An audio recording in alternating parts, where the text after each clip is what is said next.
பரிசுத்த வேதாகமம் பழைய ஏற்பாடு எசேக்கியேல் தீர்க்கதரிசன புஸ்தகம் 24ஆம் அதிகாரம். 9ஆம் வருஷம் 10ஆம் மாதம் 15ஆம் தேதியிலே கர்த்தருடைய வார்த்தை எனக்கு உண்டாகி, அவர் மனுபுத்திரனே, இந்த நாளின் பேரையும் இந்த தேதியையும் நீ எழுதிவை. இந்த தேதியில் தானே பாபிலோன் ராஜா எருசலேமில் பாளையம் இறங்கினான். இப்போதும் நீ கலக வீட்டாருக்கு ஒரு உபமானத்தை காண்பித்து அவர்களை நோக்கி, கர்த்தராகிய ஆண்டவர் உரைக்கிறது என்னவென்றால், ஒரு கொப்பரையை அடுப்பிலே வை, அதை அடுப்பிலே வைத்து அதிலே தண்ணீரை விடு. சகல நல்ல கண்டங்களாக பின்னந்தொடைகளும் முன்னந்தொடைகளும் ஆகிய கண்டங்களை சேர்த்து அதிலே போடு. நல்ல எலும்புகளால் அதை நிரப்பு. ஆட்டு மந்தையில் தெரிந்து கொள்ளப்பட்டதை அதற்காக கொண்டு வந்து எலும்புகளை அதன் கீழே குவித்து எரிக்க வேண்டும். அதிலுள்ள எலும்புகள் வேகத்தக்கதாக அதை பொங்க பொங்க காய்ச்ச வேண்டும். இதற்காக கர்த்தராகிய ஆண்டவர் சொல்லுகிறது என்னவென்றால், அது நுரை ஒட்டி கொண்டு இருந்தும் நுரை நீங்காததுமாகிய கொப்பரை எனப்பட்ட இரத்தம் சிந்திய நகரத்துக்கு ஐயோ! அதில் இருக்கிறதை கண்டம் கண்டமாக எடுத்து கொண்டு போ. அதன் பேரில் சீட்டு போடலாகாது. அவள் இரத்தம் அவள் நடுவில் இருக்கிறது. மண்ணிலே மறைந்து போகும்படி அதை தரையிலே ஊற்றாமல் கற்பாறையிலே ஊற்றி போட்டாள்.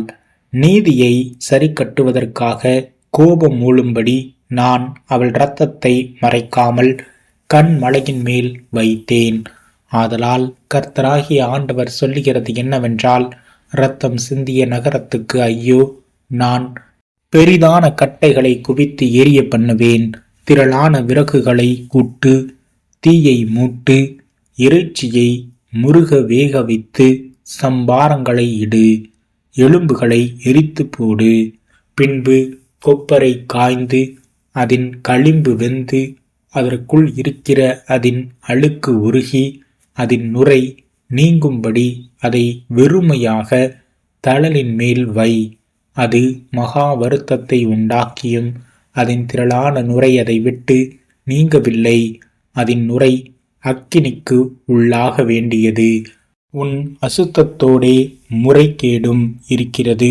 நான் உன்னை சுத்திகரித்தும் நீ சுத்தமாகாதபடியினால் இனி என் உக்கிரம் உன்மேல் ஆறி தீரும் மட்டும் உன் அசுத்தம் நீங்கி சுத்திகரிக்கப்பட மாட்டாய். கர்த்தராகிய நான் இதை சொன்னேன், இது நிறைவேறும். நான் இதை செய்வேன். நான் பின் வாங்குவதும் தப்ப விடுவதும் மனஸ்தாபப்படுவதும் இல்லை. உன் வழிகளுக்கும் உன் செய்கைகளுக்கும் தக்கதாக உன்னை நியாயம் தீர்ப்பார்கள் என்று கர்த்தராகிய ஆண்டவர் சொல்லுகிறார்.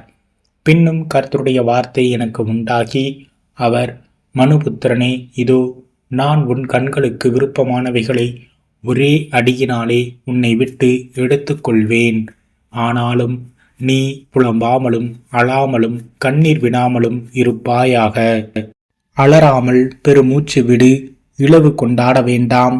உன் பாகையை உன் தலையிலே கட்டி உன் பாதரட்சைகளை உன் பாதங்களில் தொடுத்துக்கொள்.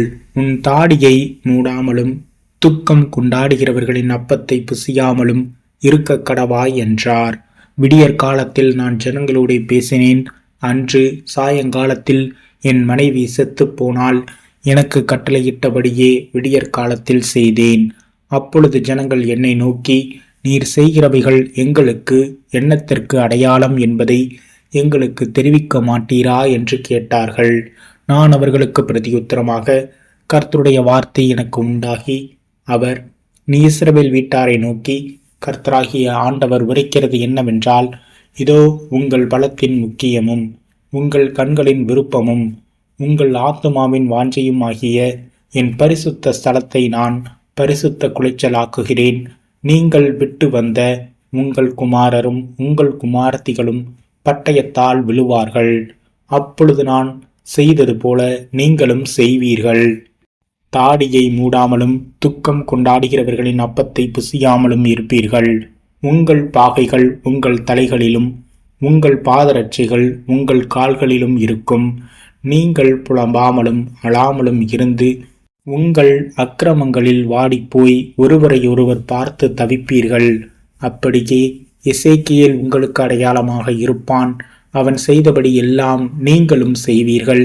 இப்படி வரும்போது நான் கர்த்தராகிய ஆண்டவர் என்று அறிந்து கொள்வீர்கள் என்று சொல் என்று உரைத்தார் என்றேன்.